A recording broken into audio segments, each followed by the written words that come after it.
living life, every day, late at night, not okay.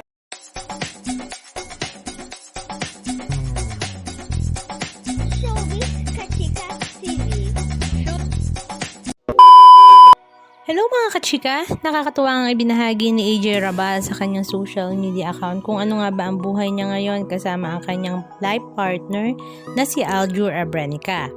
Magmula nga ng maisplok ni Jeric Rabal last year 2025 ang totoong estado ng relasyon ni Aljur Abrenica at AJ Rabal at kung ilan na nga ba ang kanilang anak. Si AJ Rabal nga ay naging open na rin sa public at ibinahagi na nga rin ang kanyang buhay kasama nga ang kanyang mga anak. In total ay meron na pala siyang 4 na anak at talaga namang ito nga ay hindi naman masyadong ikinagulat ng mga netizens pero nagulat nga ang lahat na 3 na pala kaagad ang naging anak ni AJ at ni Aljur.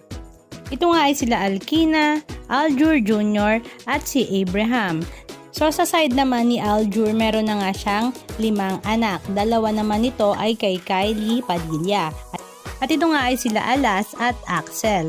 Marami naman ang natutuwa dahil kahit papano may bonding moment pa rin nga ang mag-aama. Katunayan nga niyan may binahagi ng video clip si AJ Rabal kay Kylie Padilla kung saan may magkakasama nga ang magkakapatid kalaro ng kanilang daddy na si Aljur.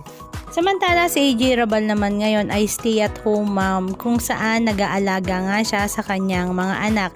Wala nga raw siyang yaya at talaga namang siya nga ang very hands-on sa kanyang mga bulilit na talaga namang ikinakatuwa rin ng mga netizens dahil nga mukhang nag-mature na nga daw talaga si AJ.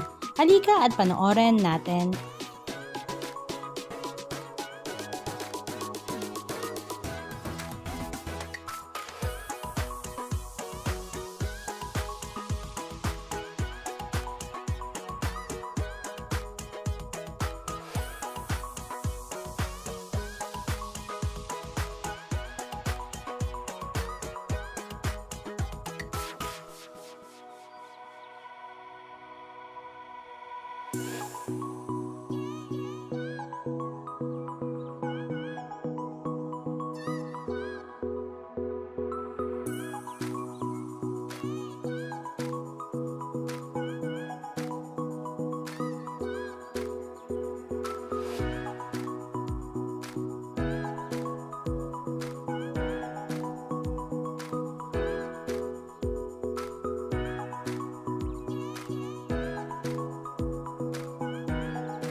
Anong masasabi nyo mga kachika? Just comment down below. And please don't forget to subscribe.